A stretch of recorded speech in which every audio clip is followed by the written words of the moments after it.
Wake up, goddammit!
Hey, gang. Sorry about that. It's, what is it, Tuesday? Just when I was going to talk about one thing. Let's see. Cut to that. There we go. Just when I was going to talk about one thing, the world opened up yesterday. And clearly, so many other things to talk about. Bradenton PD lost one of their finest yesterday to suicide. Yet another in a profession that sucks enough. Somebody had to go out alone because somebody else didn't see the signs. We'll talk about him today. In addition to plenty of other shootings and stabbings, one of which was damn near a beheading. And on top of all that, why you should never, or almost never, or at least evaluate the option of sheltering in place. That's right. I said it. Everybody's going to tell you to shelter in place. I'm going to tell you and show you why it's harder to hit a moving target. Donald Trump's been to the EU and UK in the past couple of days, and now there's a trade deal with the European Union for 15%. They've all gone back and are trying to sell the deal to their own individual countries who don't seem to be buying it. Does that mean it's no deal? Then we'll wrap up today with monitoring MAGA and watching Wokies. Been a while before we did either of those, really. I mean, we kind of do both every day anyway, but today we'll take a look at some specific examples and maybe not include Trump in the monitoring MAGA. Just don't forget, we sometimes also track Trump to have enough fun with words. But speaking of fun with words, spoken words are kind of a cool thing, a necessary thing. Oh, I got to upload this first. I didn't do it yet. Hold on one second. Spoken words are kind of a cool thing. And in business, communication has always been incredibly important. So I need to go to overlays. Come on, where are you at?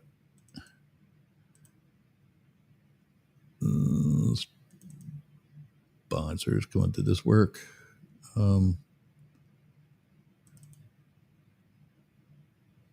Did it come up?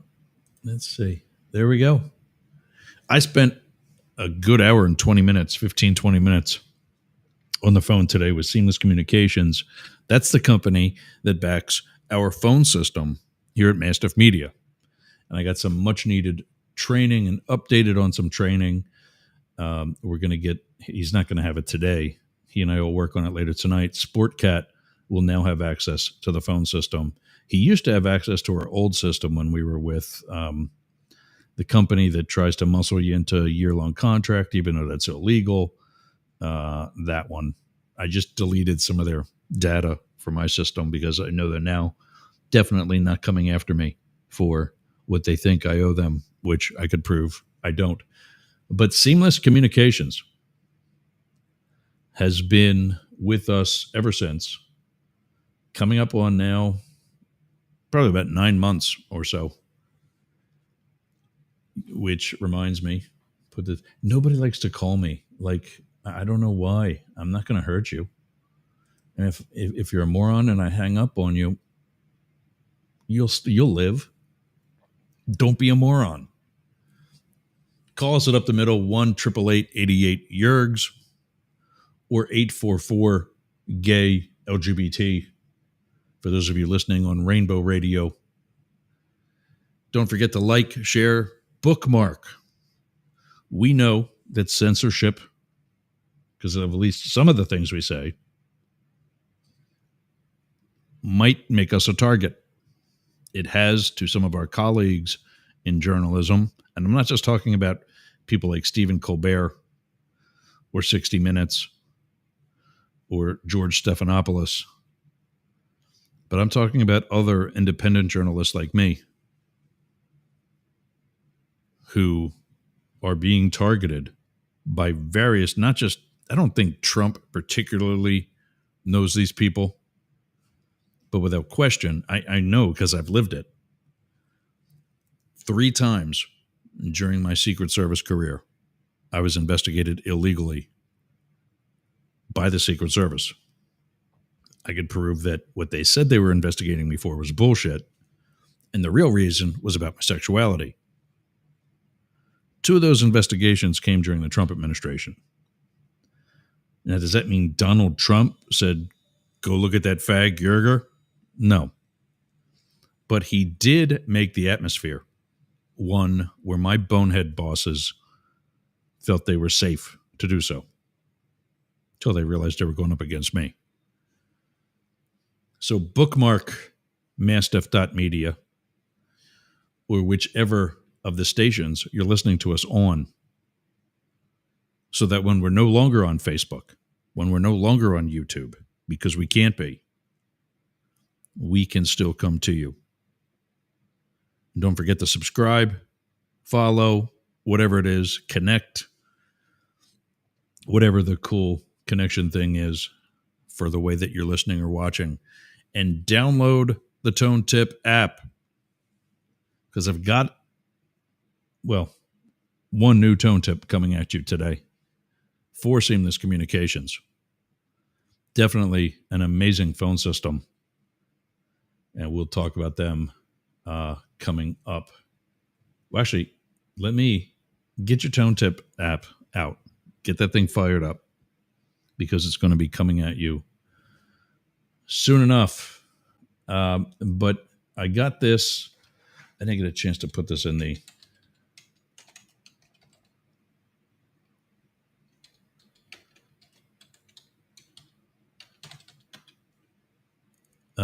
yeah, this is... Sportcat sent this to me last night, knowing that this is in our area down here. Bradenton police officer takes his own life. The department urges mental health awareness. Yeah, a little late. You're a little late. You already lost a good man. Let me share this.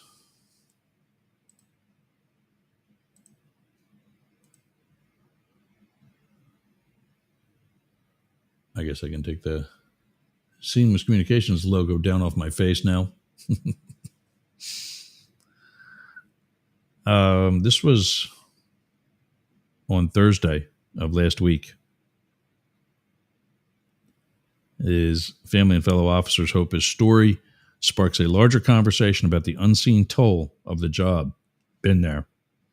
Not quite that severe, thank God. But as most of you know, I've been treated for PTSD and the resulting stress and anxiety, depression and anxiety, rather. Officer Zachary Butterfield died by suicide on Thursday.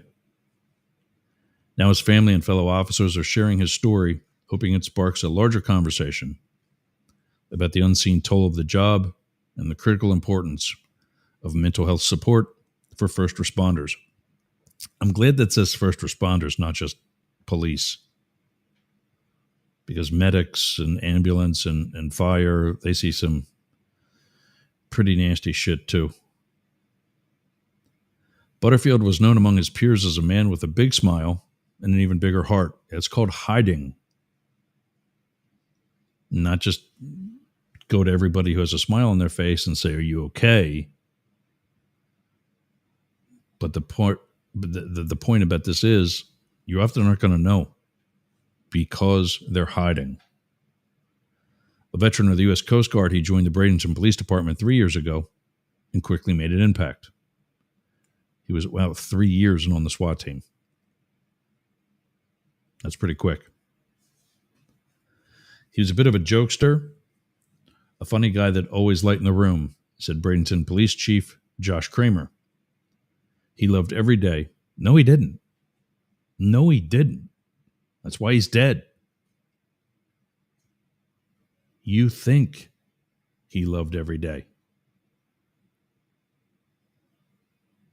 And that's why at least I'm glad they're calling awareness to the mental health. He got up at 4:30 in the morning, drove 2 counties over to be here. God, dude, move. That's crazy. I know a guy when I worked in DC with the Secret Service. This guy was in the Washington field office with me. Lived in West Virginia.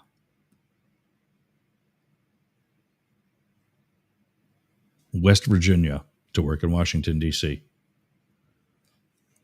There's nothing healthy about that, gang. I never lived more than an hour away, and that was with traffic from any of the offices that I served in. He loved his job and he loved the people he worked with. But behind the warm smile, this is the important part, Butterfield was quietly battling internal pain. Just months ago, Butterfield was honored with the department's life-saving award for his actions on a call. On Thursday, the officer, husband, father, and friend took his own life.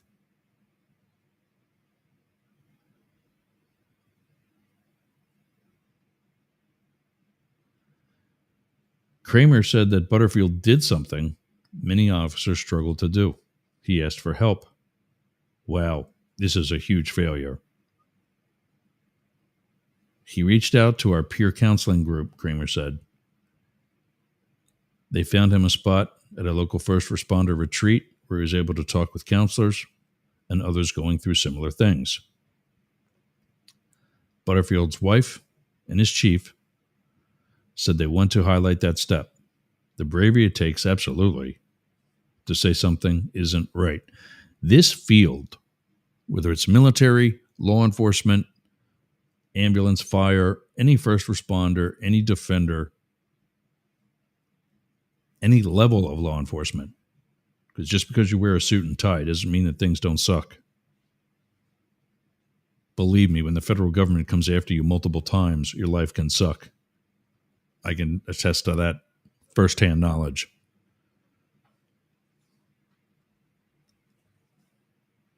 It's a very macho, even with the women.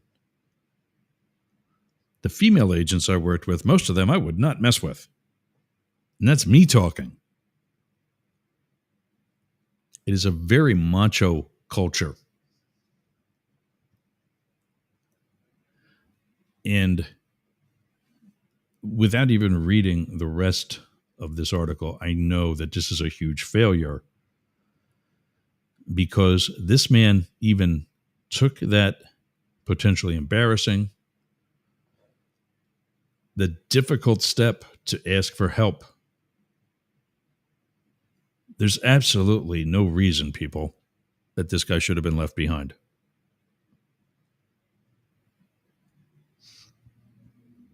And this man's death is even more of a tragedy because you knew it existed.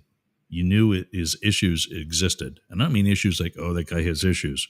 No, this guy has issues. And he was man enough to admit it. And you left him alone for enough time.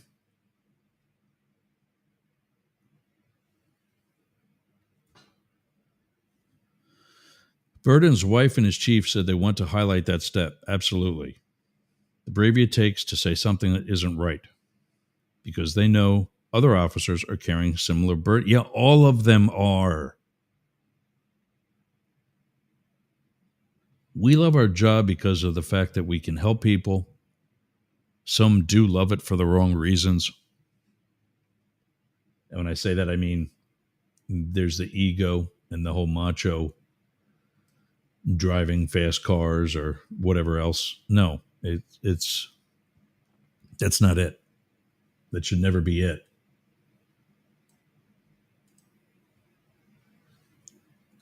But that this guy actually asked for help just breaks my heart.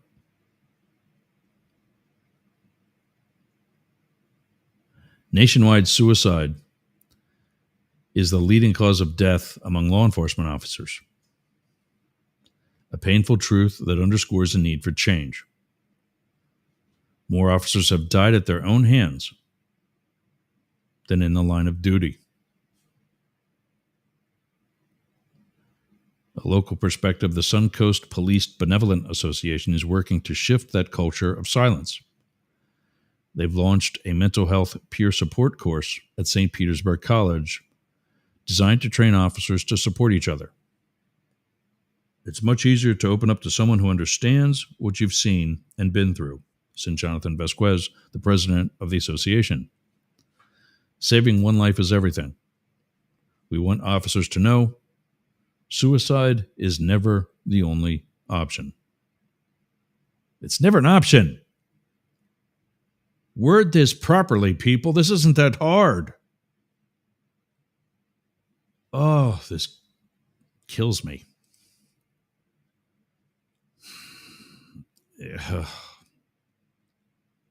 The group's challenge coin reads, first to respond, last to ask for help. Right there's the problem. I got to go back to Hollywood to fix this shit. Think about the movie SWAT with Colin Farrell. not the comedian, the Irish guy. What's the caption or the tagline for that movie? Because even the police have to call 911. Should never be the last to ask for help. That's why when you see a traffic stop and there's 6 guys there, that's good. Because they don't know who they've pulled over. And now, if those are, and this is what we were going to cover today in light of this happening, presuming they're all good cops, and they're not going to pull a stunt like the jokers up in Jacksonville did to that college student or to the various actual American citizens who just so happen to be brown. And they pull them out of the car and tase them, only to find out they're U.S. citizens and aren't illegal aliens. Yeah, that's a problem. But at least if they're like the rest of most of the law enforcement community and are good cops, we know that everybody, including the person being pulled over, is going to go home or to jail or somewhere safely.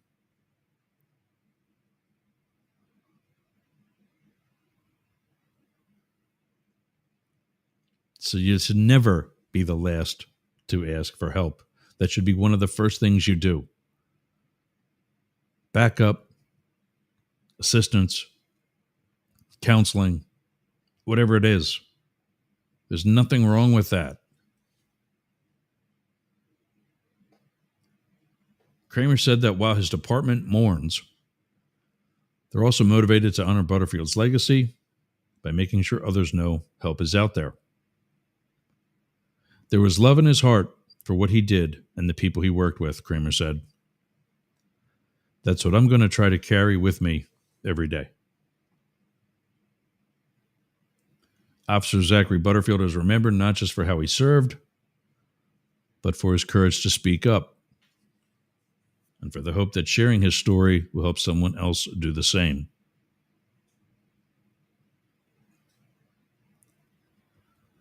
While other resources are available for first responders, including the following: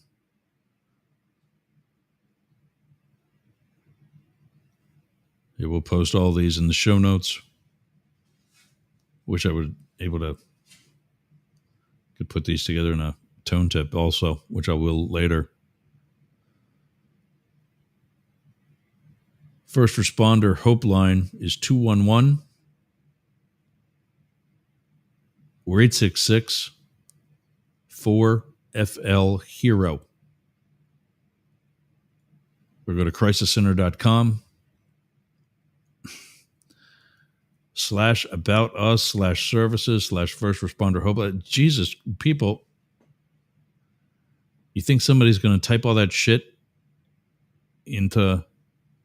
I'll make sure you get the actual link, which I see is a hot link, so you're not going to have to type. But you got to make this easy. BoulderCrest.org. How about this? BoulderCrest.org/help. Boom. And it goes to your /program/struggle well. What the fuck is that? Oh, Jesus. This is why people are dying. Oh, this pisses me off. I don't know if you can tell. But when you can't take care of your own people, it makes you wonder whether or not you should be taking care of anybody. Oh, wow.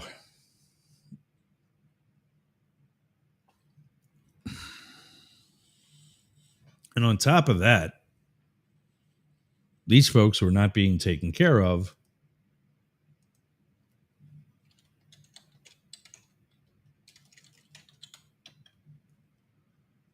four were killed,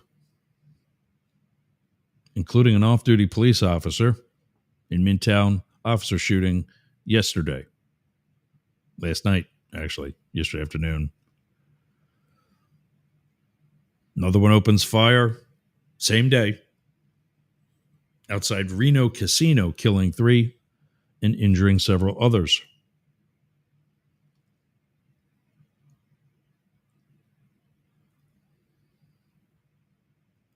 That's that one. Hold on. Sportcat yesterday talked about a stabbing as well, where one of the victims was actually almost beheaded. And this was just with a knife. I think it was a Walmart. Yeah. Was this Michigan? Yeah. Here's what's not. Here's the conservative side. Those of you who think I'm just some libtard that wants to hug everybody. Ready for this? How do you think the Walmart stabbing that was also yesterday, I believe? Let me click on ABC's story because that's where I'm going to be getting. Wait a minute. Hold on. Okay. Yeah. Well, you might even see it now because it's still up on the screen, even though it's. There we go. Let's make it like that. Yesterday's story of a stabbing at Walmart. What do we have here? NBC tells about the Walmart stabbings. New York Post, of all, tells about the Walmart stabbing. Fox News, leave it to our far right station to talk about the 2A guy. And is my point. This is the shit that doesn't make it to all of the mainstream media. Kudos to ABC for also carrying the same story.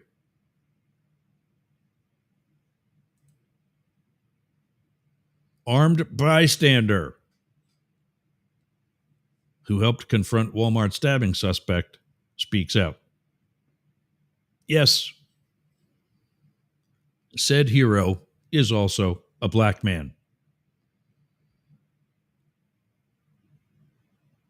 Black man with a gun is actually the good guy. Yeah, it's been known to happen. A former Marine who helped confront the suspect in the stabbing rampage at a Walmart in Michigan is speaking out in an exclusive broadcast interview after the terrifying incident that authorities said was an act of terrorism. Nearly a dozen people were randomly injured in an attack on Saturday before a group of citizens, including Derek Perry, who is armed with a gun, helped prevent the suspect from leaving or harming others. Said Perry, I didn't think of anything other than trying to get him away from people and get him isolated and get him to put the knife down. And this is what sucks about reading other people's quotes, is that it's not always in perfect English, which I try to use. I mean, I'm not the best either all the time, but we'll try it again. I didn't think of anything other than trying to get him away from people and get him isolated and get him to put the knife down and just to kind of focus on me instead of everyone that was yelling and screaming in the background. Perry, he's married. Yeah, not so much. A married father of 3 told Good Morning America on Monday. The suspect allegedly entered the Walmart store in Traverse City, Michigan, about 150 miles north of Grand Rapids, Saturday afternoon. I thought this was also yesterday, so, okay, over the weekend. Saturday afternoon, and began attacking people with a folding knife, according to authorities. It appears that these were all random acts. Grand Traverse County Sheriff Michael Shea said at a news conference on Sunday afternoon, adding that the attacks began near the checkout area. The victims' age range are from 29 to 84 and include a Walmart employee, probably the 84-year-old. A group of citizens, including a firearm-wielding Perry, confronted the suspect in the parking lot in a dramatic scene that was captured on video by a bystander. A deputy then took the suspect, 42-year-old Bradford James Gill, into custody, according to authorities. I commend them, Shea said, of the citizens who helped. It's not very often that we have citizens that are willing to step up, and take action. Gill was formally charged Monday with 1 count of terrorism and 11 counts of assault with intent to murder. He did not enter a plea during his arraignment, and a judge overseeing the hearing said an attorney will be appointed to represent him. Oh, that's poor posture, though.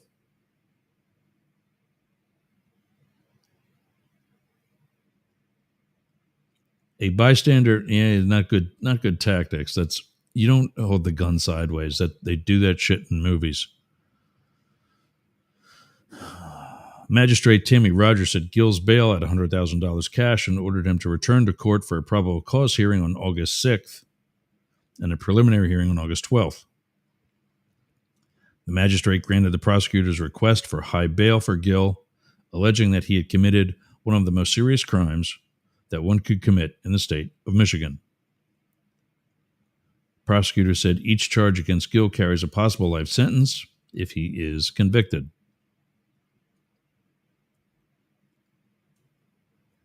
Well, what I want to know, how are the victims?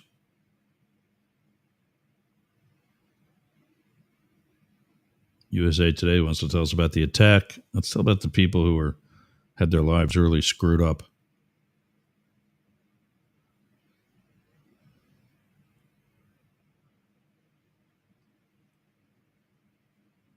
Authorities were actually looking for this guy, according to ABC News, prior to the incident.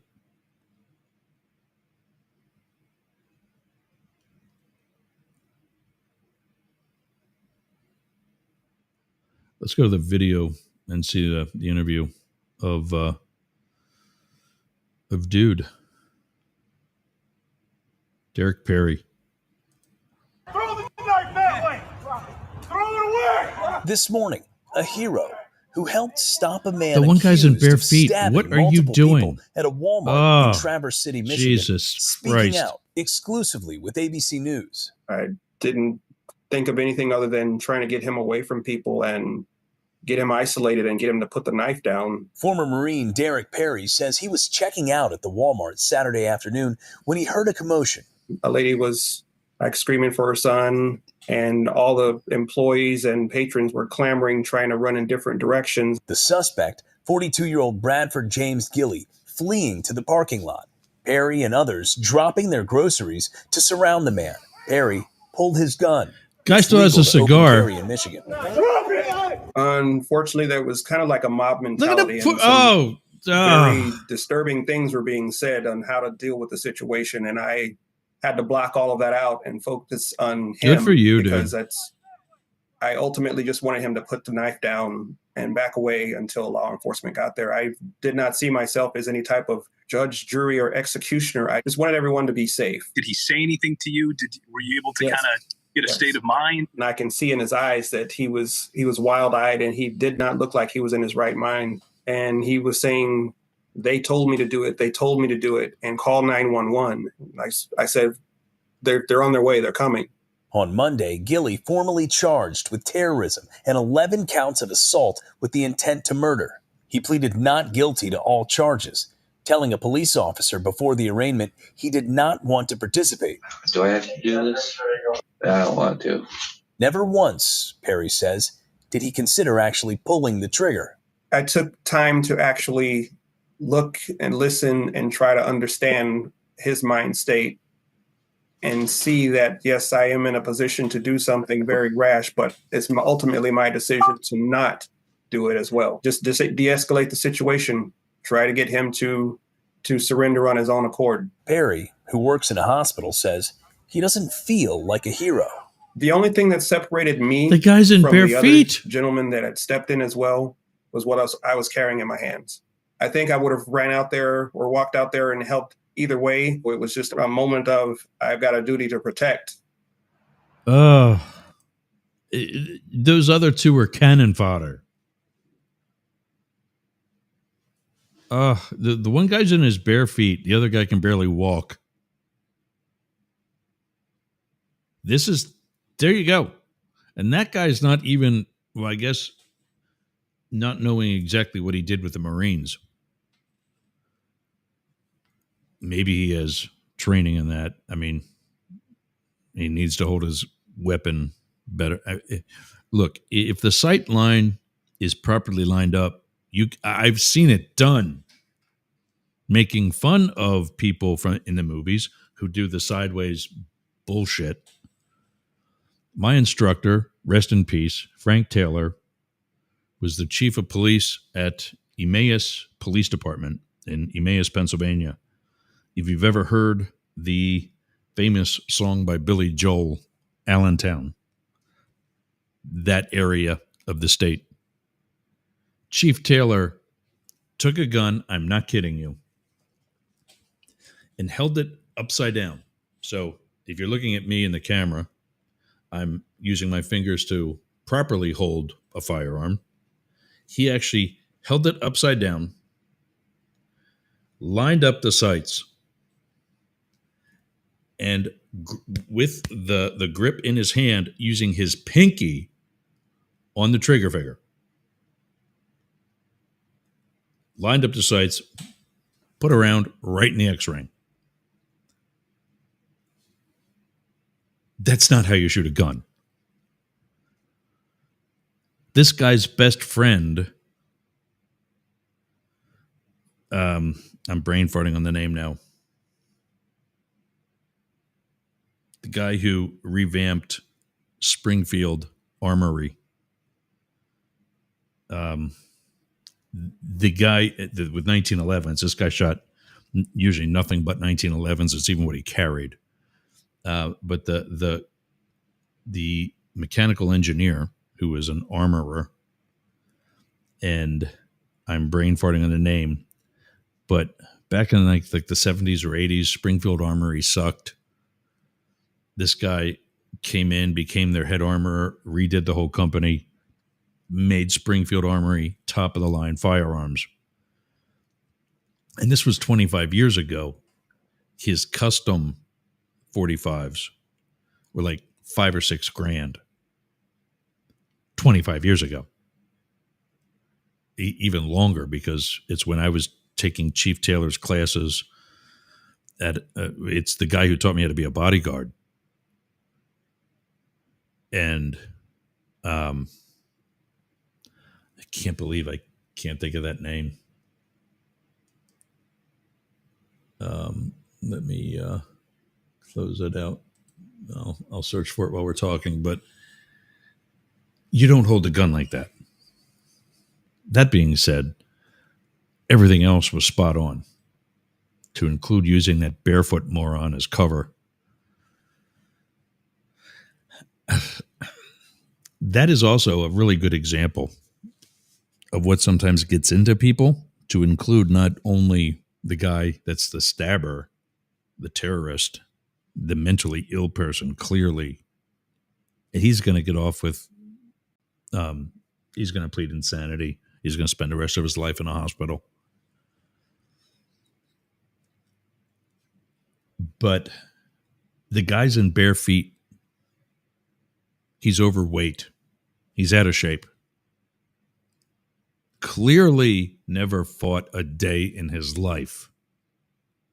Because if he did, he would know the disadvantage that he has, especially up against a knife. I would go up against a gun, somebody one-on-one with a gun versus somebody with a knife in a heartbeat. Go against the guy with the gun. Excuse me, against the guy with the gun. Why? I'm pointing at you right now into the camera. One little tap, and the little movement here in my hand at a distance of 3 feet away, the average distance of a gunfight, just moved that about 2 feet. If I was off your left chest, where your heart is, 2 feet to your left, I'm shooting into the trees. Just by that little movement here at the hands. That's why Marksmanship is just that. It's marksmanship. You don't just pick up a gun and sidearm it like that and think you're going to save the world. Trained Marine, maybe. A lot better chances. But what did we learn about this Marine? The man knows how to keep a cool head, clearly. He knows how to communicate, obviously. And he's not afraid to put himself in harm's way, even if he's not using the best tactics as far as carrying the actual gun itself. I'll go out in the streets with that dude. We can fix the grip, especially if he's that level of cool-headedness. He's going to be open to learning better tactics. The guy in the bare feet, he should have stayed back. Yeah, he should have stayed back. He actually, in the one spot, I'm not going to replay the whole video to get to this one, but he actually starts pushing Perry, the guy with a gun, and the old man out of the way. And now that's, part of what I was saying, what events like this can do to a person. When they see something like this go down and the whole fight or flight just kicks in. Perhaps he forgot he was in bare feet, because that's how I go grocery shopping at Walmart. I've seen worse at my local Walmart. That's another episode. And then the 84-year-old guy that was one of the victims, what looked like an 84-year-old guy out in the parking lot. Same thing. Know your capability. And with things like that, sometimes being a good witness is more helpful than being part of a group that was dogpile on the rabbit and really couldn't see anything at all.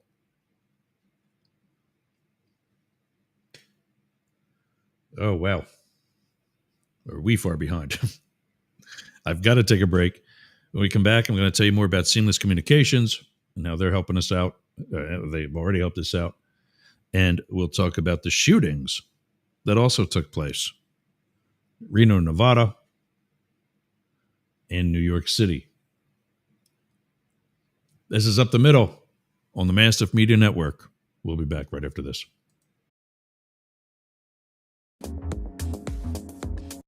What are you doing later? I'll tell you what I'm doing. I'm going to the gym, but not just any gym. Momentum Fitness and Wellness. Walk right up to the door. There's a QR code on the door. You can sign up right there. You've got no excuse. But not only that, their equipment is amazing. It's kept up well. It's expanded. There's stretching area. There's CrossFit. There's hardcore training. A dedicated area for stretching, dunk tanks, sauna, everything you need to get that Hernando beach body or keep your Clearwater beach body. You can train with your shirt off, you can scream, you can yell, and you won't be intimidated either. Go to Momentum Fitness and Wellness on US 19 in Bayonet Point, Jasmine Estates. Build the momentum at Momentum Fitness and Wellness. Tone tip. You see a QR code on your screen right now? Are you watching with your phone? Tell me how you're going to scan that QR code if you're watching with the device that you're going to scan it with. Exactly. You driving to work? Driving anywhere? You can't take a note or scan the QR code on the screen of the device that you're going to use to scan if you're driving. But if you downloaded the Tone Tip app, like I've been asking you to, in that last commercial for Momentum Fitness and Wellness, you would have got a tone tip. I'm not even sure what I say, and then let me look.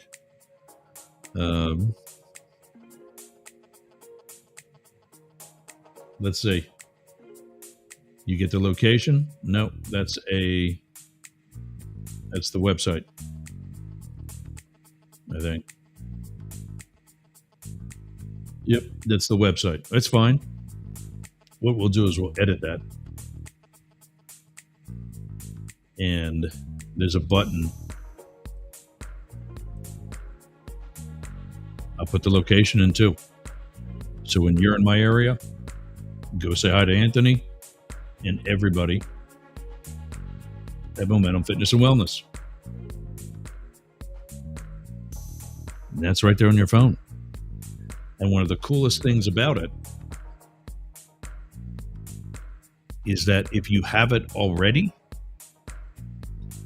you know I play the commercial every day.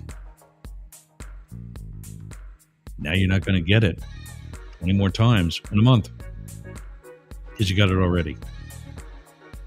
So go to tonetip.com, or if you can, scan the QR code on the screen, download the app, turn it on, listen to the show. I'm going to be sending some other tone tips as well as the week goes. Like, here's the story on the missing hiker. I don't want to do that. I'm going to mess stuff up here. The story on the missing hiker, we got that. We did that. Remember in Australia? This girl gets in an accident, hits her head. She's driving.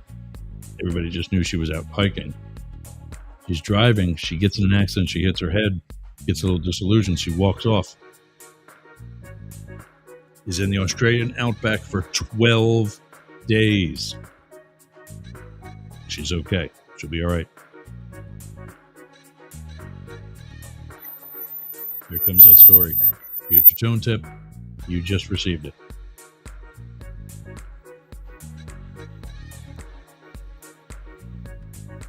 Coming in different frequencies. So depending on the app, depending on the platform, YouTube, you can get it. If you're listening to this on a podcast, you can get it. Go to tonetip.com, download the app, and follow along every day here on the Mastiff Media Network, 11 Eastern, 8 Pacific, 11 p.m. Perth, Australia time.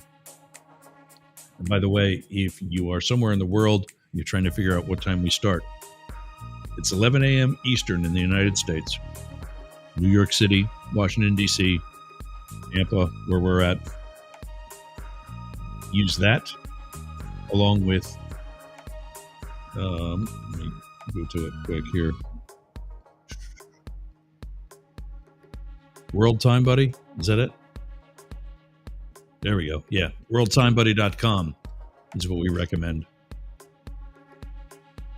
That app is, go play with that too. That's an awesome app, desktop website.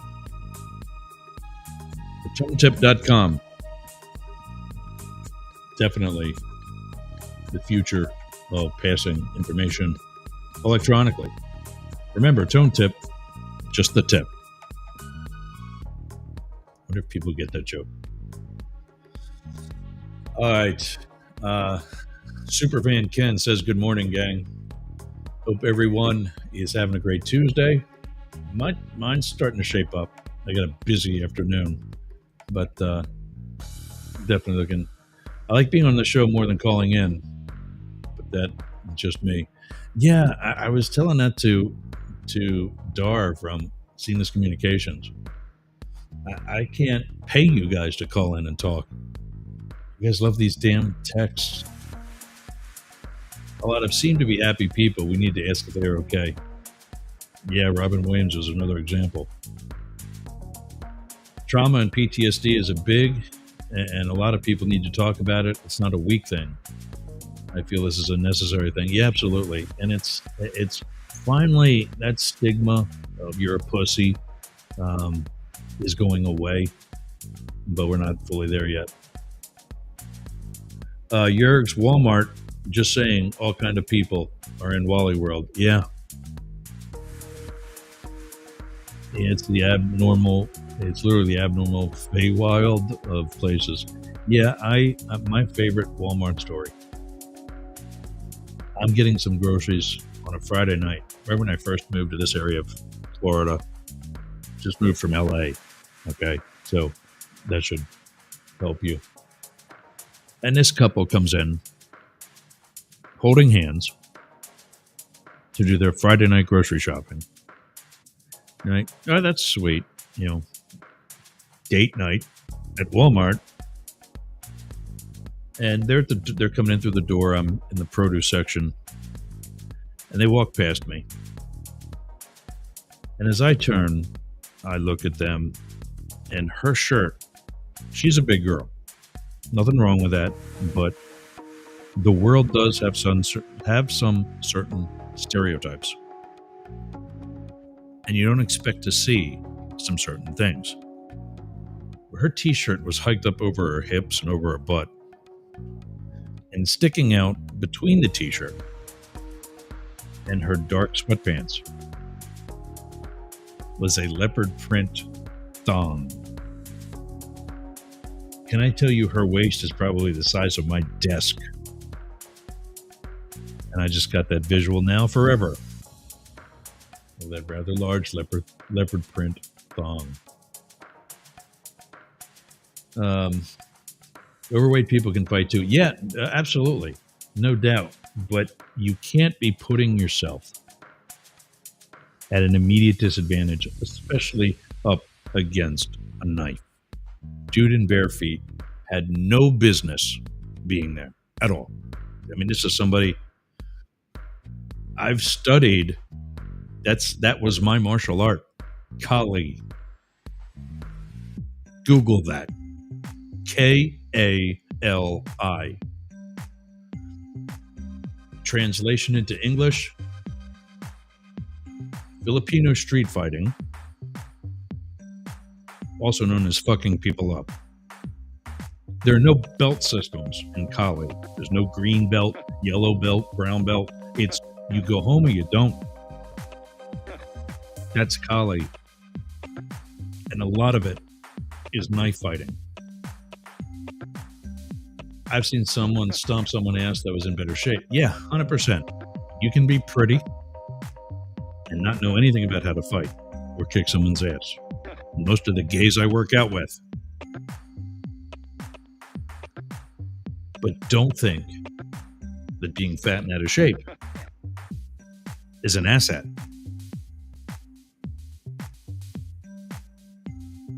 Yeah, I'm not underestimating. I'm taking more than 25 years of experience, of everyday experience, and assessing a situation. That guy was in the way. End of discussion.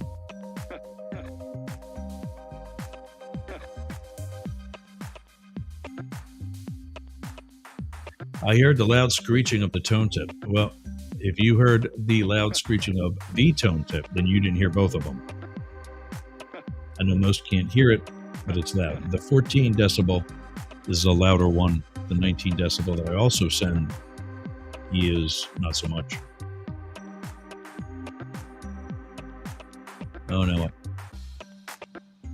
Well, you're hearing things because I only sent 2.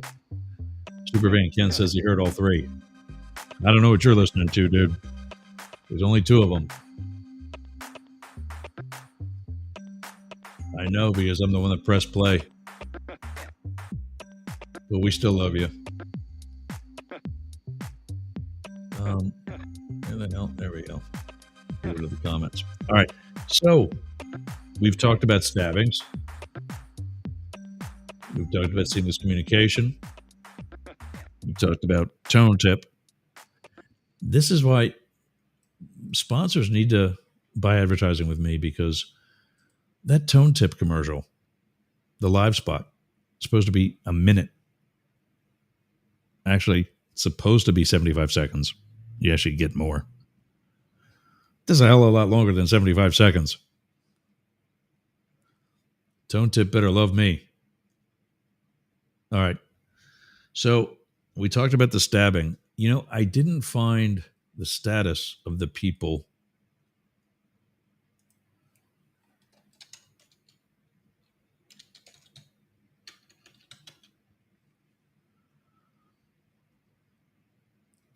Walmart stabbing leaves 11 injured.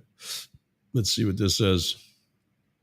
This, according to the BBC, at least 11 people have been injured in a stabbing at a Walmart supermarket in Michigan. 42-year-old suspect is in custody. We know that. A nearby hospital said it was treating 11 victims. As a result, our emergency department is currently experiencing a higher than usual volume of patients. Yeah, no kidding. Footage posted online shows multiple police and ambulance units in the car park of the Walmart. We call that a parking lot. Multiple stabbing. Suspect is in custody. Folding knife. Random act.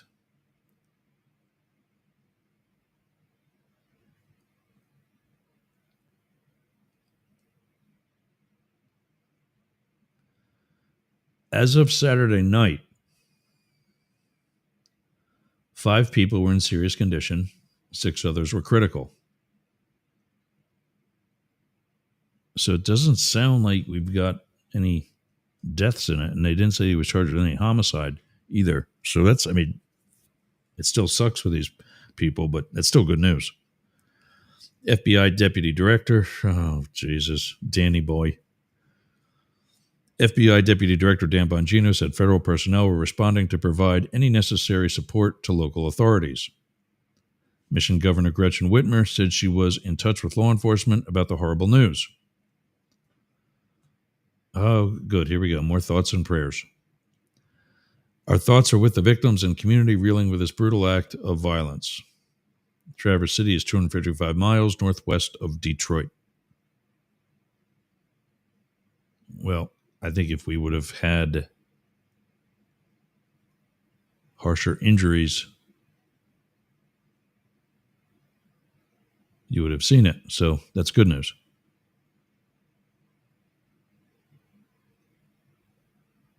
The inventor of the hula hoop died at 101.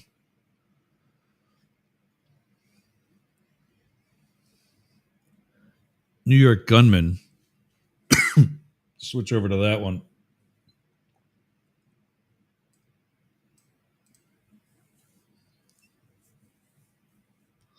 New York City mass shooter Shane Tamura found with note blaming the NFL.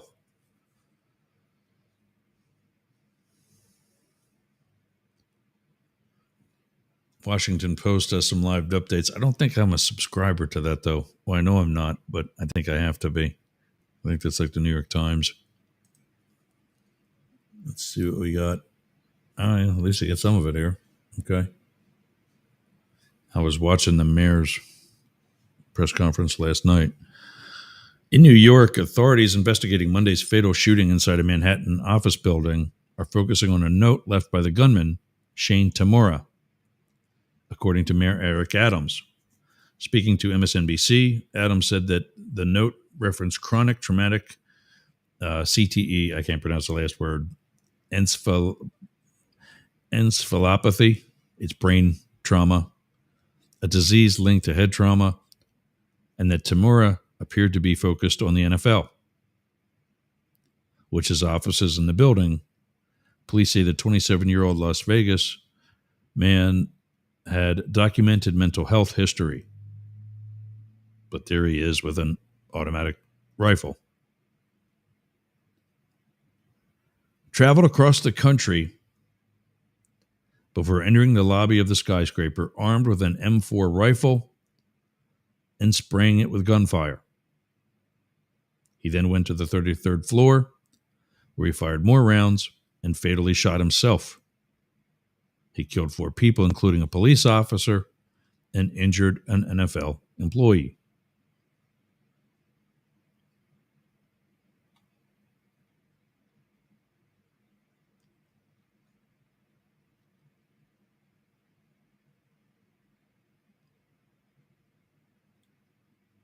Man raises the flag to half-staff on Tuesday near the scene of the mass shooting in Manhattan.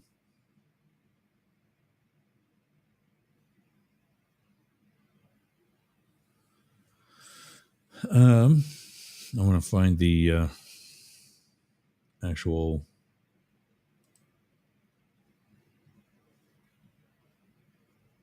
info on the here we go. According to CNN, they got a new update.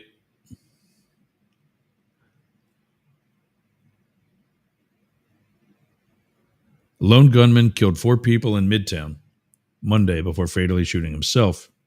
So 5 total. That's oftentimes when you see 4 killed, it could be including the gunman. No, according to this statement, killed 4 people in Midtown on Monday before fatally shooting himself. In the deadliest gun attack in New York City in 25 years. The shooting happened at a Park Avenue skyscraper that includes corporate offices for the National Football League. Well, it says no motive has been announced, but we know that's no longer true. Gunman Shane Devon Tamura, 27, was a competitive football player in his youth. A source told CNN a suicide note found in Tamura's pocket expressed grievances with the NFL and said he suffered from CTE, a disease linked to head trauma. New York City Mayor Eric Adams said investigators believe Tamura was headed for the NFL offices but took the wrong elevator. Victims: slain police officer Didarul Islam, a 36-year-old immigrant from Bangladesh, had 2 sons, and his wife is pregnant with their 3rd child. Wesley LePatner, an executive at investment firm Blackstone, one of the building's tenants, was also killed. An NFL employee was seriously injured, according to a staff memo. That's 2 of the 4 dead.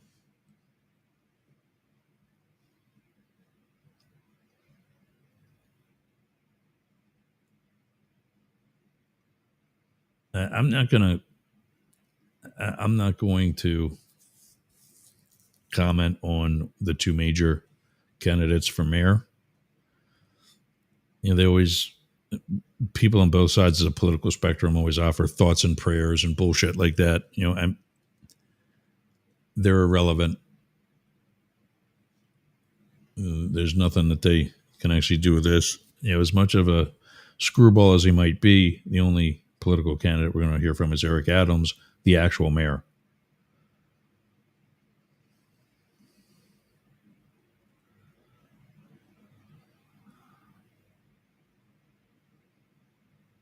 Reinforced safe rooms. You got to see this. I'm going to put this on the screen.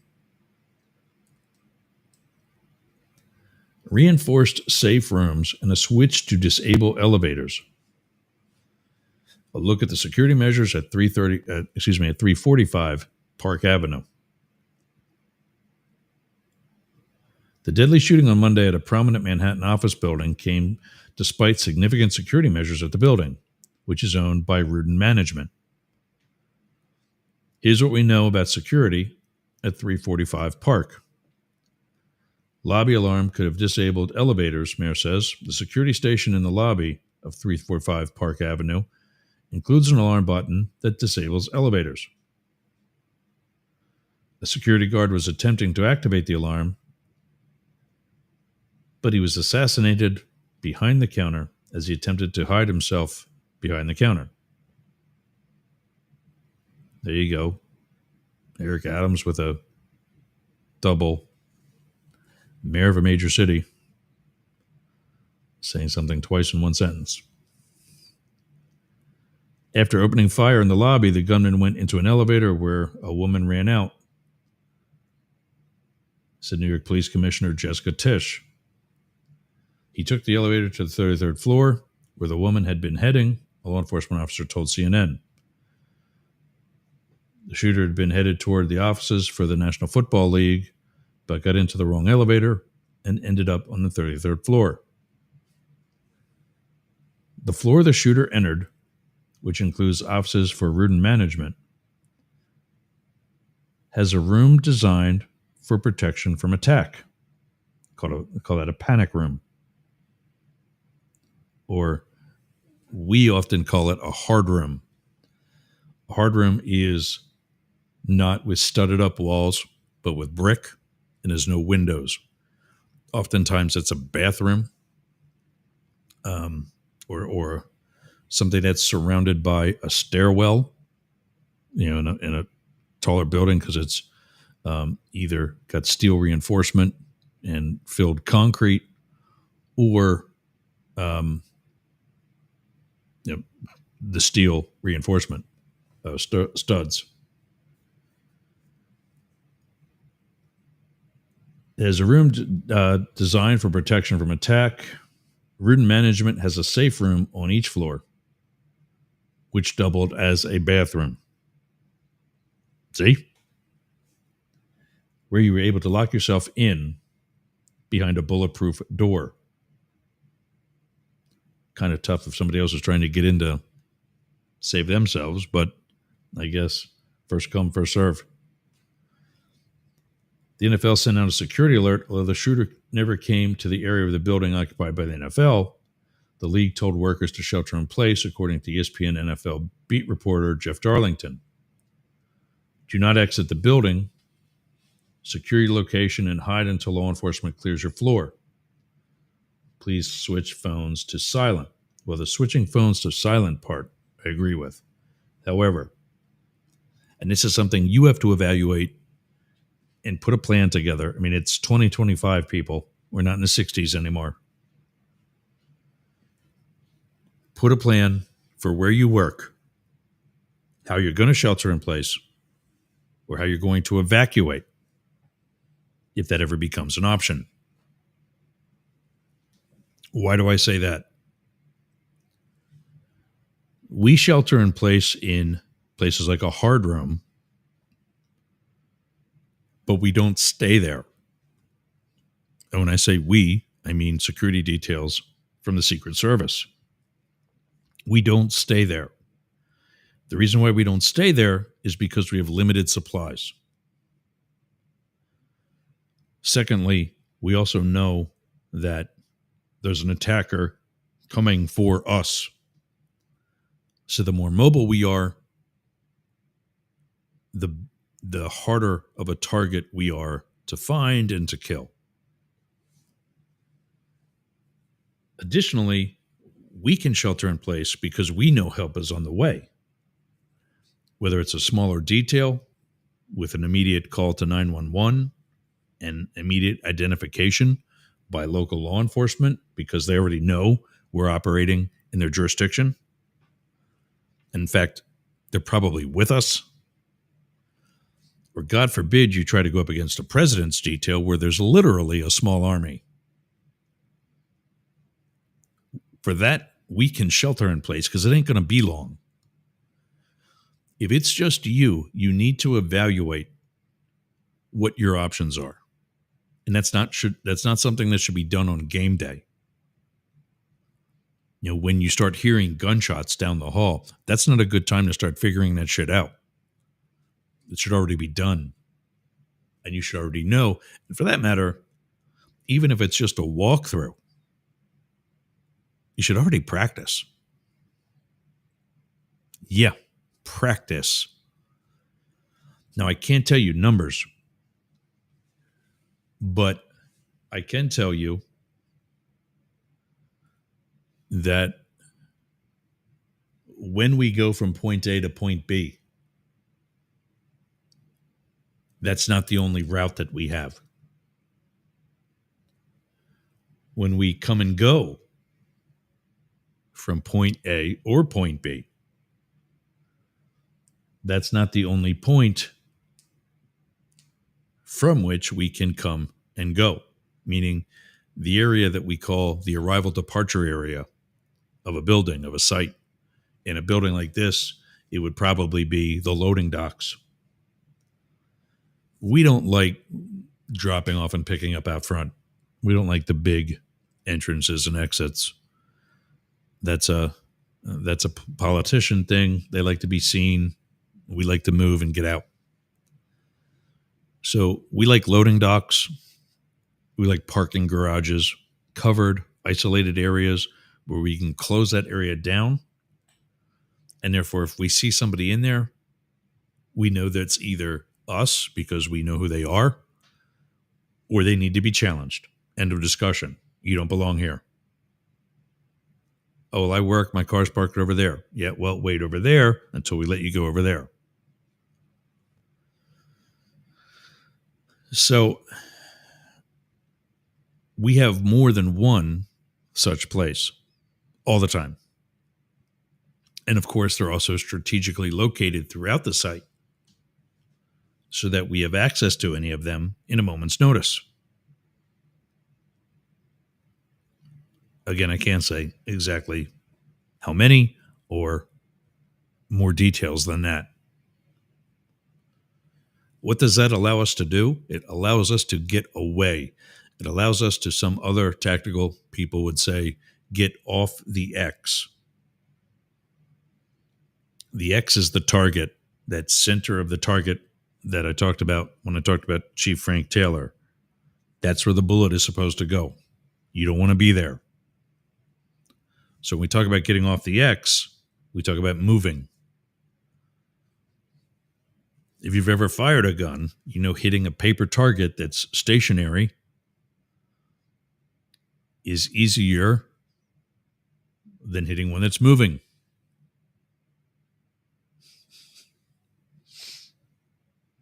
And so if you're that moving target, you're a harder target to hit.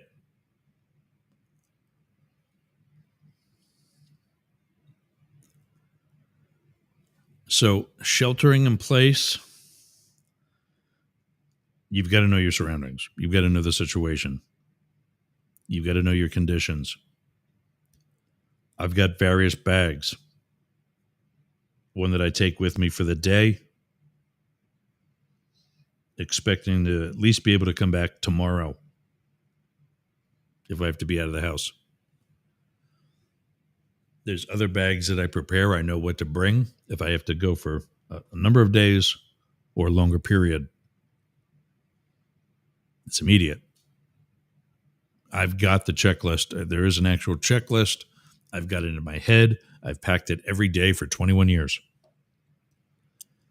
But I use that hard copy checklist anyway, because by not using that is how you make mistakes. Learn your situation. Make sheltering in place as temporary as possible. I'm not going to say anything that's going to get me sued, but make sheltering in place as temporary as possible and practical. That way, when it's time to go, you're ready to go.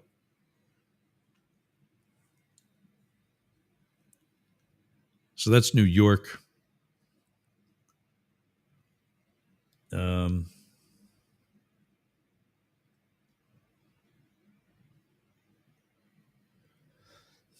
Yeah, let's go over this one. This is CNN's update on this. There's a new update apparently. He was employed. Wow, this is interesting. Oh, that's Las Vegas. Okay, never mind. Gunman was employed by a Las Vegas hotel and casino, according to the statement. Remember, the other story we're going to talk about is in Vegas, is in Nevada, but it's Reno, not Vegas. So that's fine. Whatever. Yeah, I want to read this other what we know thing because here we go. Manhattan is reeling from a lone gunman killed 4 people in Midtown Monday before fatally shooting himself in the deadliest gun attack in New York in 25 years. The gunman, police identified the shooter as Shane Devon Tamura, a 27-year-old who lived in Las Vegas, Nevada. He left a suicide note claiming he suffered from CTE and had grievances against the National Football League. New York Mayor Eric Adams said Tamura apparently failed to reach the NFL offices because he took the wrong elevator and instead went to Rudin Management. The victims, the gunman shot and killed 4 people, including New York police officer Didural Islam and Wesley LePatner, an executive at investment firm Blackstone. The NFL employee was seriously injured, according to the staff memo. Calls for national assault weapons ban. As someone who is pro 2A, meaning I'm for the Second Amendment, the unique thing about me is that I'm also for all the other 9 amendments of the Bill of Rights, but that's another episode. I have long said that we do a horrible job, we being those of us, myself included, who are supporters of the Second Amendment, do a horrible job policing ourselves. This guy crossed the country with an M4. Do you have any idea how many states he drove through in and out of? Now, it's one country. You don't have to have your papers, at least not yet, to travel in and out of state boundaries. However, states do have the legal authority to enact their own laws about firearms. I'm pretty sure coming from Las Vegas, Nevada to New York City, he's going in and out of a state or two where carrying a loaded M4, which I presume he did, I don't think he loaded it at his car in the parking lot wherever he parked his car.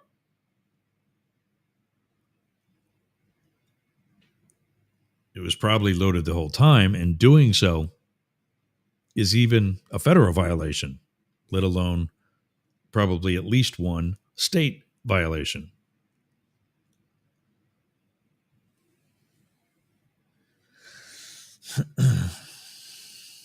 We do a horrible job policing ourselves. I know someone who's admitted to me that they are a lifelong patient of the mental health community, meaning they're receiving medical treatment for mental health issues their whole life, actually, since having become a veteran. He tells me on many occasions about the guns he owns and where he shoots, and that he's bought guns for other people. How? You can't own guns in his condition. This individual's been what's called Baker acted, which means he's been involuntarily confined for at least 3 days. That means you're kind of imprisoned because of your mental health.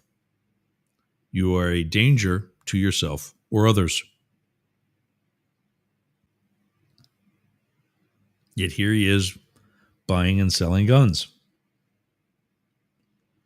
We do a horrible job policing ourselves. And as such,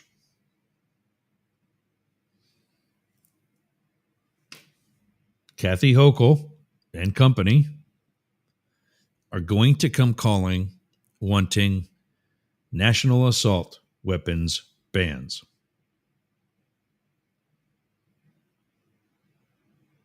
That's not going to do anything. Yes, you're going to see the numbers drop. It's going to be temporary because upon enactment of such a restriction, there will be development of the black market. Let's stop ridiculous lawsuits and let people like, I gotta get the guy's name again. Give me a second.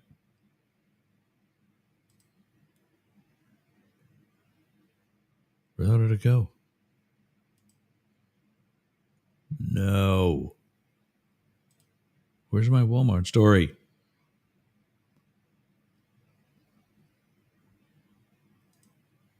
There we go. Wow. It scared me. Let people like Derek Perry do their jobs as armed citizens. He's willing to take on that responsibility. I'll tell you what, if I know there's more Derek Perrys around, I'm going to keep my scrawny ass in line. Well, actually now my fat ass. I'm going to keep it in line.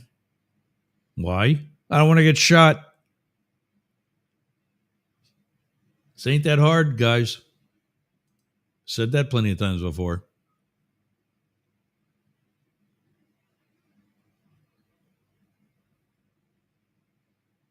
So, anyway, that's New York. No word on who the other two fatalities are, unfortunately. Other than one is an executive of an investment firm. The other one is an off-duty police officer and father of soon-to-be 3. When we come back, we'll talk about Reno, Nevada, and the shooting there. Superfan Ken wants to know, were you looking for me to say it's not that hard? No, I'm giving you the day off. You're already listening for tone tips for me. Like you're my own very own personal tone tip app or human tone tip app.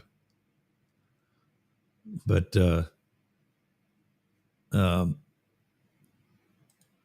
yeah, so when we come back, we'll talk about the shooting in Reno, Nevada. And then I'll also track Trump throughout the European Union and the UK. We'll monitor MAGA and watch some wokies. Right after this is the Mastiff Media Network. You're going up the middle. We'll be back after these words. Hey gang, my name's Jurgs. I'm the CEO of the Yerger Group and Mastiff Media. We're partnering with Dare Media of Australia and are looking for new content. Do you have a podcast or maybe a live stream? Does it have a positive message? Is it about sports? Is it political? Is it news coverage? Is it for the LGBT community? Or is it even music? Don't forget, we're partnering with Dare Media of Australia. So not only could your program be heard on our stations here in the United States, but also in Australia. So if that's you, send us an email on air at yergsradio.com. That's on air at yergsradio.com. The yergs.radio URL does not have email. On air at yergsradio.com. And let's get you on air. Hang on 1 second. Creating a QR code here.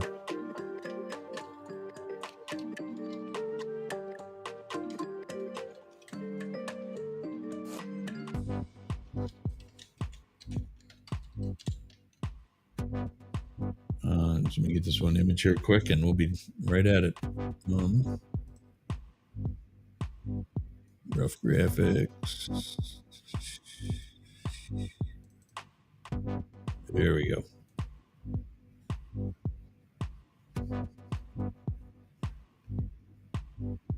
Well, there's that too. Seamless Communications. The phone system for Mastiff.media. All of us here in the Mastiff Media Network. Give us a call. You see the number at the bottom of the screen, 1-888-88-YERGS or 844-GAY-LGBT. For voice over IP, phone services, SIP, PBX, you name it. Seamless Communications. Like I was saying earlier, I had a great call with Dar Palmer before the show today. I've told you guys before, I've got a learning disability. So some of the stuff that, comes in doesn't stay long. It doesn't stay long enough. So we need a little refresher today. And we're going to get Sportcat on with his phone system. So you guys can call in during Big Brother show or I don't think he really does calls that much during Daily Gazette, but whether it's Big Brother or Paranormal or whatever. Seamless communications, scan the QR code on the screen, or I think these are today's new tone tips. Get your phone ready. Get your app ready. Yes, here it is.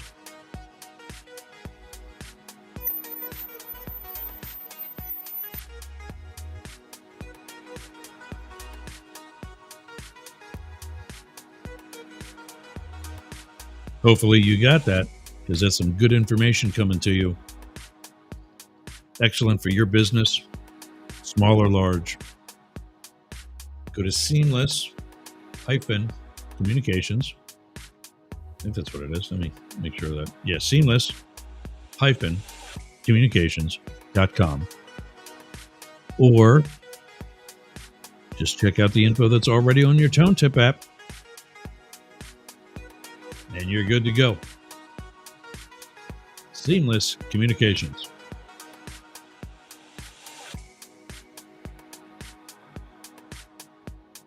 All right.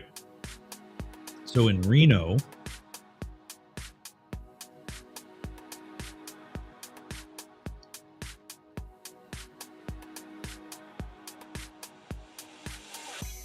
this one according to Fox News.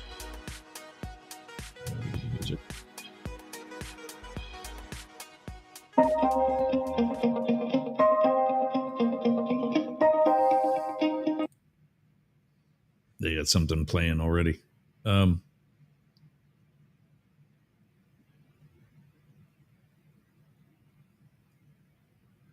Shooting at a Nevada casino resort leaves at least 3 people dead, multiple people injured, and a suspect in custody. At least 3 people were killed and 3 others injured when a gunman appeared to randomly open fire on a group outside a casino in Reno, Nevada, as well as a motorist. Reno police responded to an active shooter report at Grand Sierra Resort around 7:25 a.m. Wow, this guy's getting up early.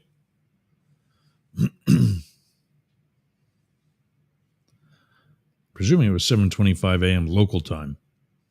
Reno police responded to an active shooter report at around 7:25 a.m. local time, the department told Fox News Digital.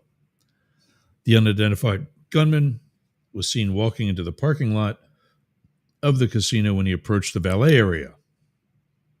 Chris Crawford, the chief of Sparks Police Department, which is leading the investigation into the shooting.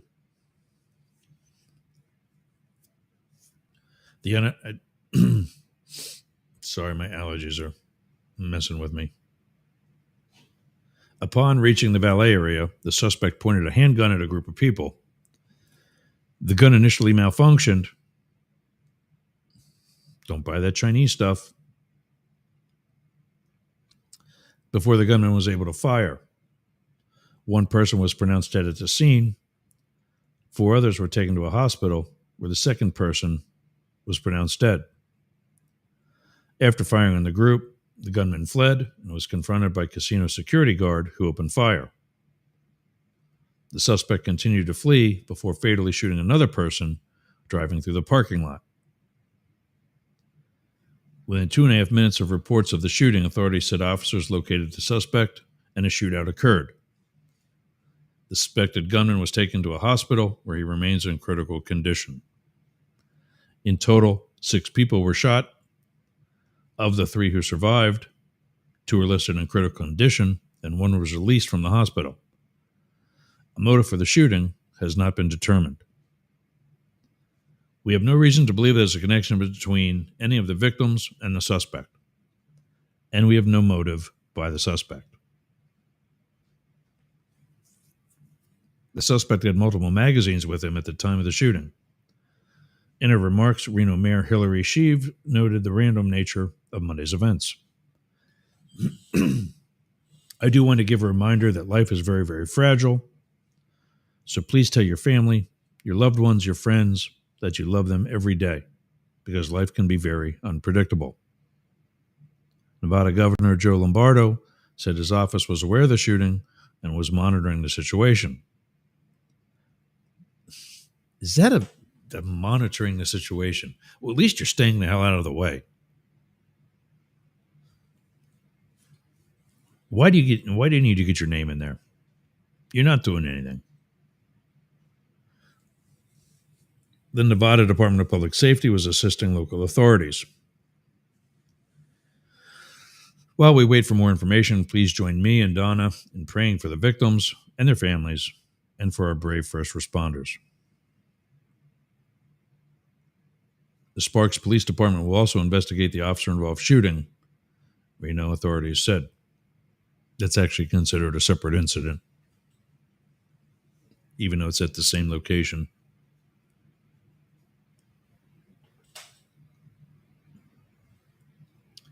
All right, so Trump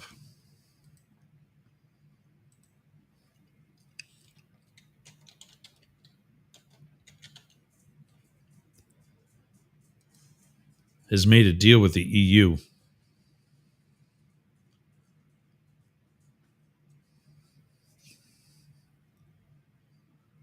According to CNN, his EU deal has averted disaster, but not that many people are cheering.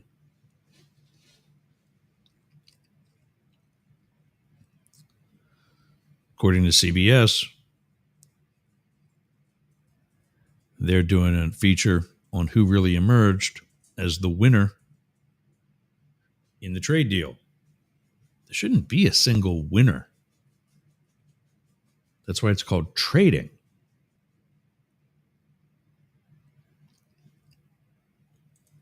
And of course, some basic details, a little less biased, by Reuters.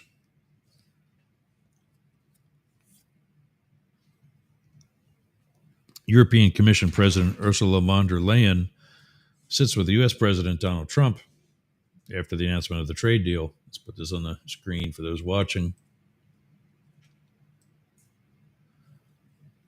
Between the U.S. and the EU in Turnberry, Scotland.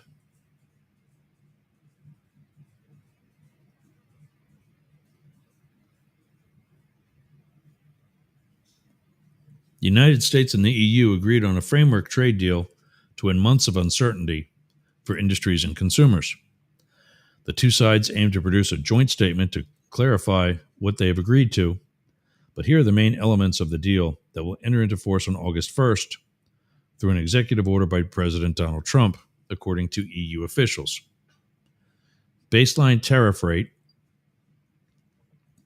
Almost all EU goods entering the U.S. will be subject to a 15% baseline tariff. The 15% tariff is not added to any existing rates. Cars and car parts will be subject to the 15% tariff compared to the 27.5% they face now. I think I've got to take a puppy outside. Let me do that. When we come back, we'll take a better look at this. And that we'll watch Wokies and so on and so forth as well. Be right back. Let me take the dog out. I'll be right back.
All right. Thanks for your patience, gang. Puppy's got to go. So the baseline tariff, all European Union goods coming into the U.S. will have the 15%. And as apparently with the cars, so cheaper European models. My kid's going to love that. He wants a Beamer. Wow, that's a great point. Let's see what that does.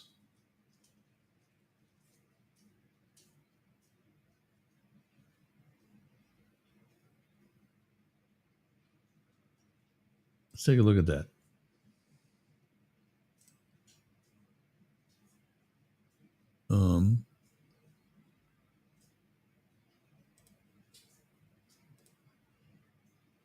Here you go. Let's look at this. Watch this.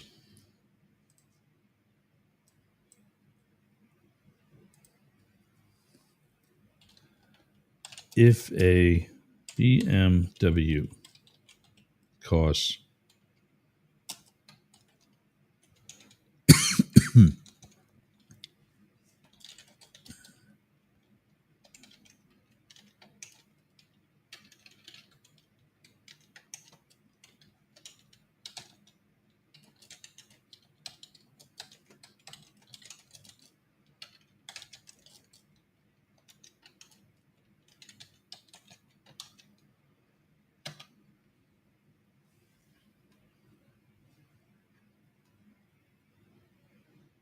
let's see what this says here. I said if a BMW costs $60,000 with a 27.5% tariff, what will it cost? Oh, and the answer is it'll cost approximately $54,000 with only a 15% tariff. There you go. The kid needs a $55,000 car loan. First of all, he's going to get something used. Secondly, he's not getting a BMW yet. He knows that. He's got a Volkswagen now. I think he's considering what was it? What was the other thing he wanted? I think a Hyundai. He likes the sporty looking things that are sporty but not sports, which I think is. I always thought the kid would want a truck. He's like 6'3", a big boy, but nope.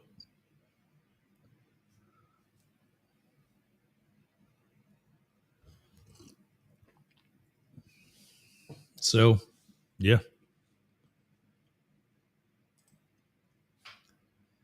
Cars down to 15 from 27.5. The European Commission said it would eliminate remaining low-level duties on industrial goods from the United States, although EU officials said for cars, they would cut the import duty from 10% to the previous levels of 2.5%. Pharmaceuticals and semiconductors. The White House says EU pharmaceuticals and microchips will be subject to 15% tariffs. The European Commission says this will only be the case after the United States concludes Section 232 investigations in the coming weeks and sets new global tariff rates for the two sectors. For the EU, the maximum rate would be 15%. For now, they're only subject to low or zero pre-existing duties. The United States is also carrying out Section 232 investigations on grounds of national security into timber, trucks, critical minerals, commercial aircraft, polysilicon, and drones. EU officials say that for all of these, a maximum 15% tariff would apply for EU goods. Tariffs on European steel, aluminum will stay at 50%. Wow. With the same tariff also applying from August 1st to copper. However, the EU and the United States have agreed that they will be replaced by a quota system whose details still have yet to be negotiated. European exports within the agreed quota would face the most favored nation tariff rate agreed under WTO rules, World Trade Organization, which are low and in some cases zero, depending on the grade. Exports outside of the quota would be subject to 50% tariffs. 0 for 0. According to EU officials, the US and EU will have 0 for 0 tariffs on all aircraft and aircraft parts, certain chemicals, certain generic drugs, semiconductor making equipment, some agricultural products, but with the exclusion of all sensitive products like beef, rice, ethanol, sugar, or poultry, national resources and critical minerals, and more products could be added. On wine and spirits, a zero tariff regime for wine and spirits, a point of friction on both sides of the Atlantic, is still under discussion. EU officials said talks were more advanced for spirits. Agriculture and fish. The EU will open new market access for U.S. Alaska pollock, Pacific salmon, and shrimp, subject to quotas. It will also offer improved access for U.S. soybean oil, planting seeds, grains, and nuts, as well as processed foods such as tomato ketchup, cocoa, biscuits, again, subject to quotas. Strategic purchases. The EU pledged to make $750 billion in strategic purchases covering oil, liquefied natural gas, and nuclear technology. This will come as a mix of spot purchases for oil, long-term contracts for natural gas, and government procurement for nuclear technology. The amount has been estimated on the basis of Europe's planned phase out of energy purchases from Russia. The EU will purchase 40 billion euros, $46 billion US, and US AI chips would be on the top of the 750 billion. So the AI chips are in addition to the 750 billion of the other strategic purchases. Defense procurement. The EU member states will purchase U.S. military equipment. The deal does not specify an amount that's going to be classified. You'll never get that. The EU says it will cooperate with the U.S. on automotive and food safety standards while retaining its current rules. Cooperation can make the form of streamlining certification for U.S. pork or dairy products. The two sides will also cooperate on investment screening and export controls, as well as addressing non-market policies such as China's subsidized production. Currently, $1 equals 0.8669 euros. So about 0.87 euros for $1. Euros are a little stronger.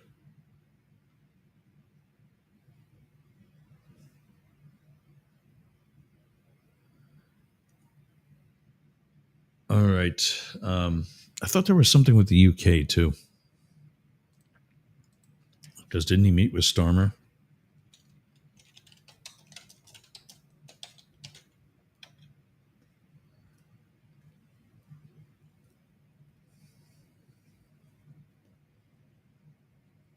Yeah.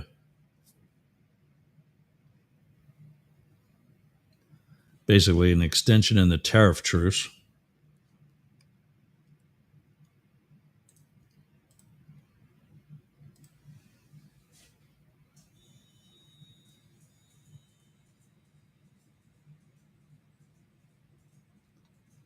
China has extended the tariff truce as well.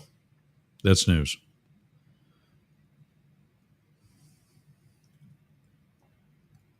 They also discussed the humanitarian crisis in Gaza. Yeah, I don't understand the support for Netanyahu. The amount of dead in Gaza, of Palestinians, is far greater than Israeli casualties. I was watching something last night on Dua Lipa. Kind of becoming a fan of hers. I mean, I ain't the most hip person going. Shocker. I know, right? You didn't know that. But I was making dog food for the week. And I saw like a 2 hours worth of 60 Minutes. And all these different people, Samuel Jackson, Denzel Washington, Cillian Murphy, were all featured in these different featured episodes of 60 Minutes.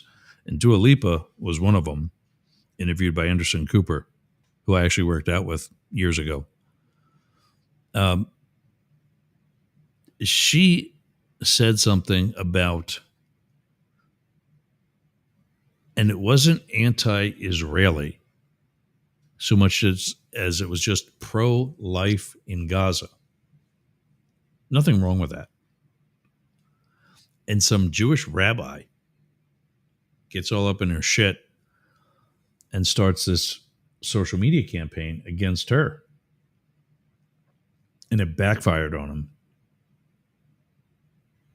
She just starts throwing stats at him that he couldn't handle.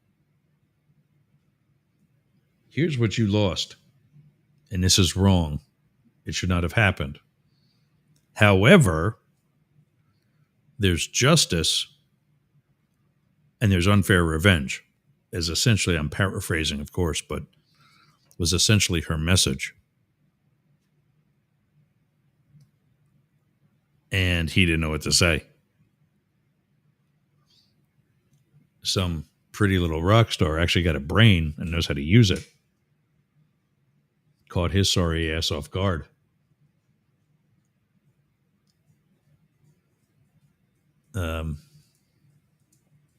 So, yeah, good for her.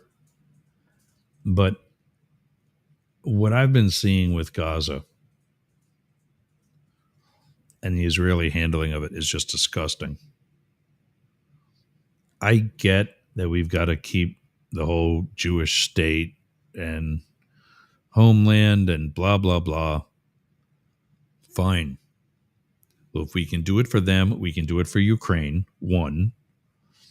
And two, if we're going to help somebody like that, we're going to do it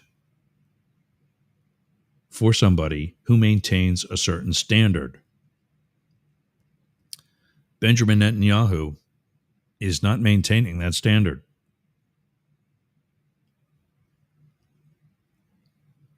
He is a war criminal.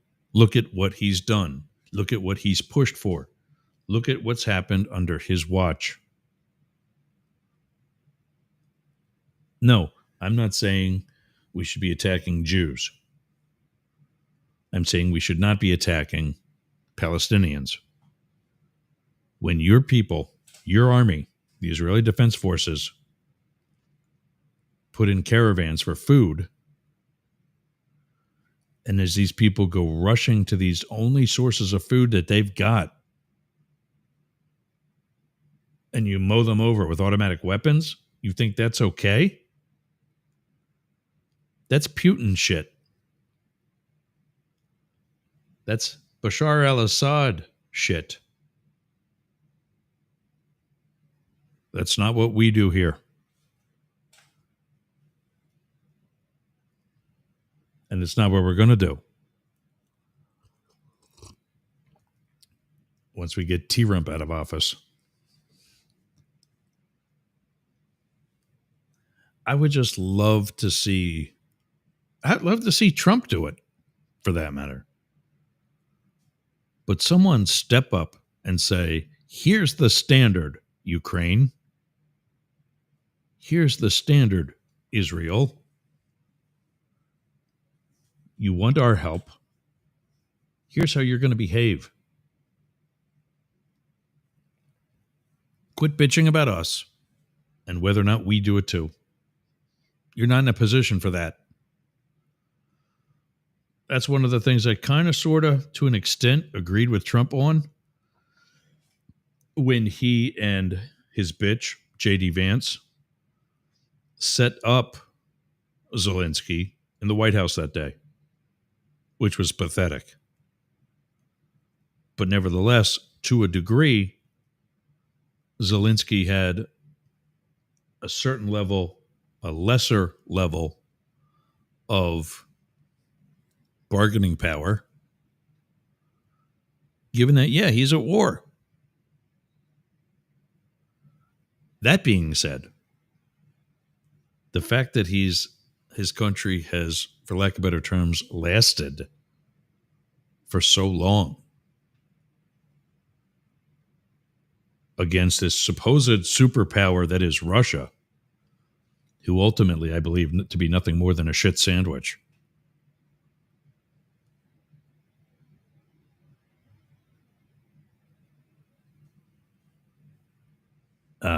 That's got to say something too. Where is Sportcat? We're winding down. You know what? Yeah, let me actually do that. Wind down. Let you know where everybody's at. Where everybody's going to be. I have some information from yesterday. I didn't get a chance to prepare for today, but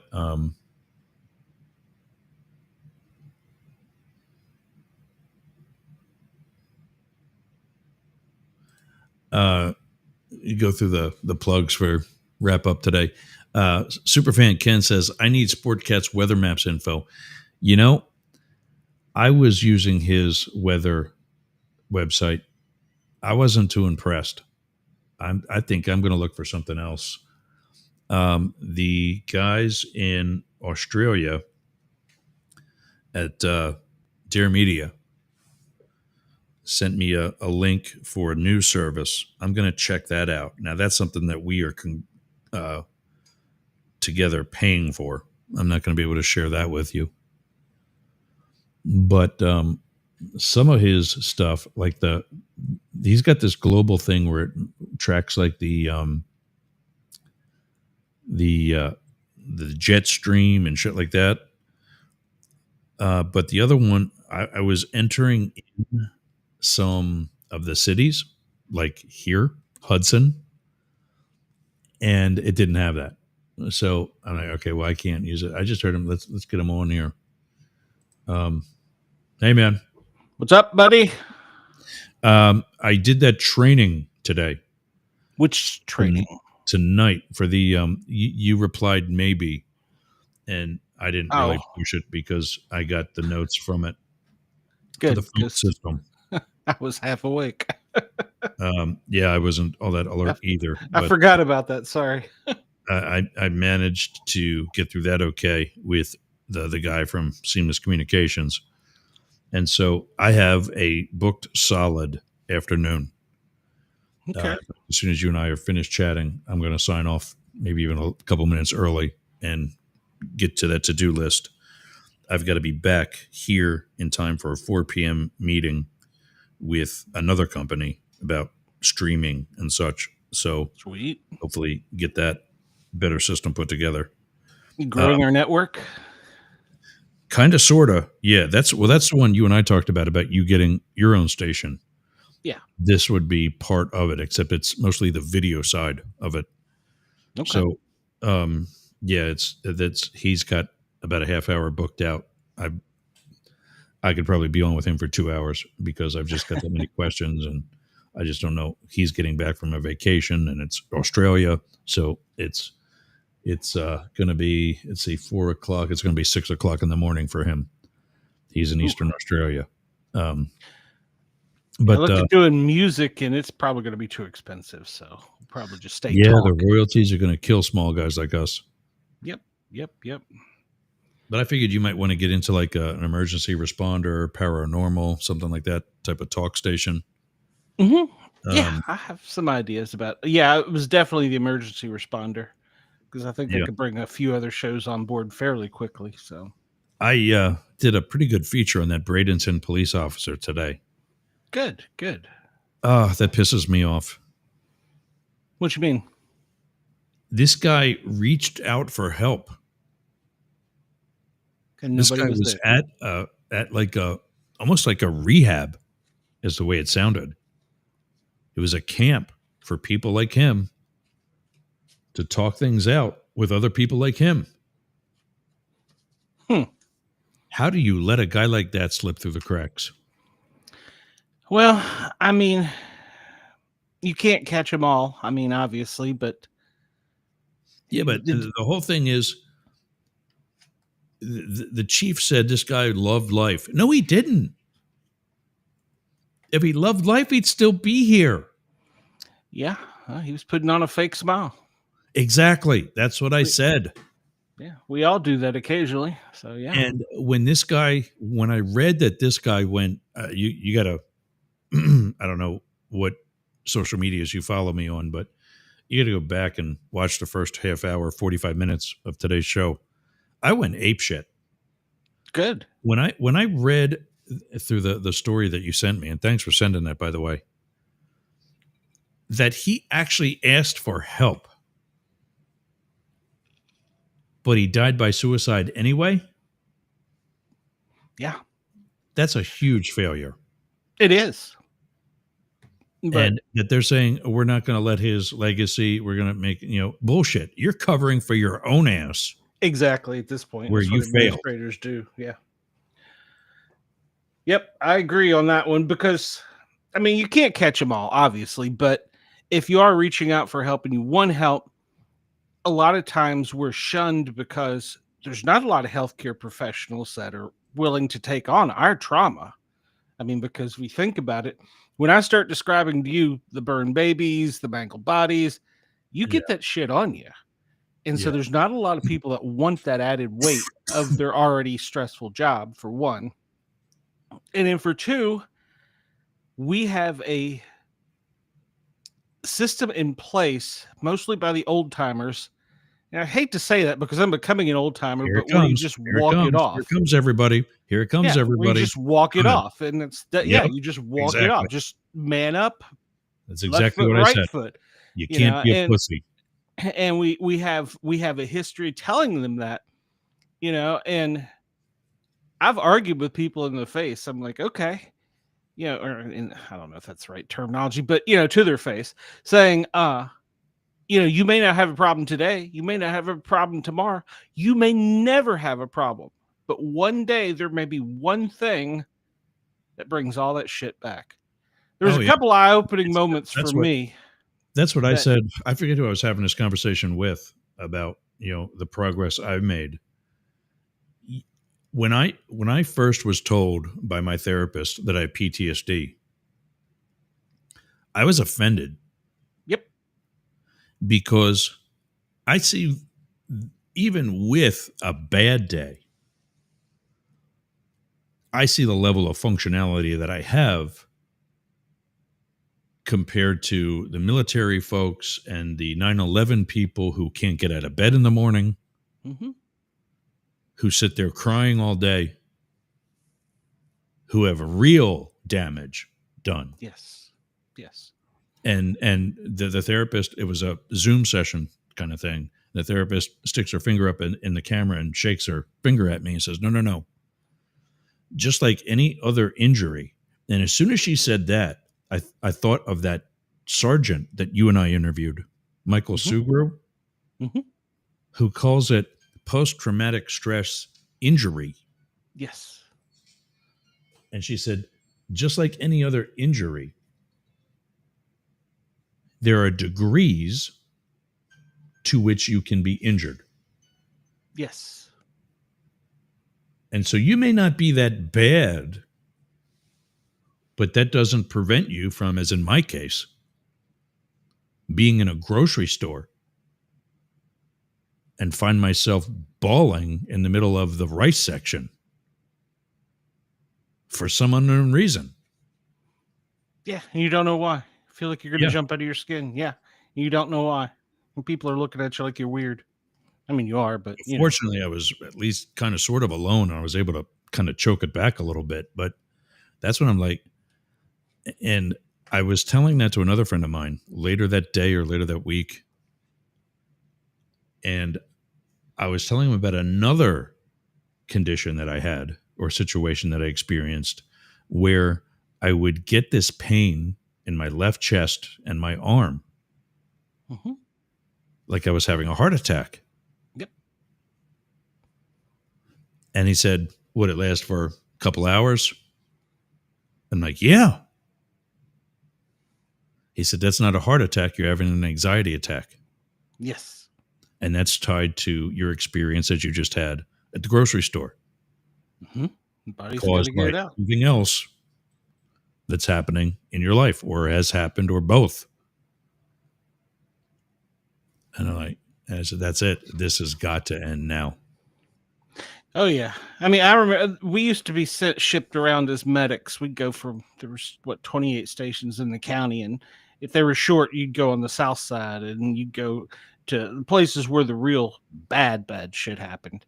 And I remember one day I was detailed down there, and I left for work. Usually, I was on interstate by 6 a.m. to make sure I was on time for what was it, 8 a.m.? I can't remember. Whatever it was, I was always on the road by 6 because after 6, 285 sucks. So I was going to a station down south. I'd been there before. I knew the crews. I got lost. This is before GPS. I got lost and couldn't figure out where I was and how to get to the station. I was totally disoriented in an area I knew. And if I was about a half hour late, because I drove around forever, and they were going to write me up. And I'm like, what am I doing? And they were like, okay, hold on. Something's not right here. And I told them, I said, I got lost coming in. And I said, I don't even know where I got lost. I said, it was almost like I just lost time. I'm missing time. So, yeah. I've had experiences like that too, but that was because of fatigue. I remember before I was a police officer, before I was an agent, I was a limo driver and a chauffeur, like bodyguard driver. And I would just have so many long days that I would snap out of it while driving and have no idea where I was at. And I'm on a highway going from point A to point B. I knew that much, but I'm like, did I miss my exit? This looks familiar. But does it look familiar because I'm on my way home, or does it look familiar because I'm on my way to a location beyond my exit in the other direction? Yeah, that was weird. Yeah, yeah. It could have been fatigue That too. was like an alien abduction. Yeah, literally, I felt disoriented. So as soon as GPSs came out, I swore I would never be without one in my vehicle. Yeah. Oh, yeah. Because I was like, they're like, well, you know your way around, and firemen, we know all the back roads and stuff. And I'm like, no. After that, I want somebody telling me where to go. Yep. All right. Well, I've actually we're running over here, so I got to go. Sport Cats Daily Gazette is up next. What do you got on for your schedule today? What do you got? Well, we're going to talk about all the news from yesterday, and then we're going to try and lighten it up a little bit towards the end. So we'll see how it goes. So. I'll be listening from the car. All right. Well, give Daddy the controls to the keys to the radio, and I will take control. There goes the radio. You got that? All right. Tell everybody they need to come over and join the chat because we're going to have a great one today. You can find it searching out the Sport Cat shows on YouTube or the Para are Normal Guys with a Z as well. So come over, find us there. We're fixing to go live on the tube where you can see my ugly mug. So, or if you're going to be driving like I am, just stay tuned to the Mastiff Media Network. That's right. Either on Dare Media or Mastiff Media. Go to mastiff.media or daremedianetwork.com.au. Or no, Dare Media. Sorry, daremedia.com.au. And tune in for the audio-only internet or radio spectacular presentation of Sportcats Daily Gazette. Up next. All right, man. I'm out of here. I got to hit a go live button. I'll see you soon. Right. Bye. Yep. See you. All right, gang. That's it for me. I'll be back tomorrow with Up the Middle. Thanks for getting off the porch and running with the big dogs. I'll talk to you again. Have a great rest of your day.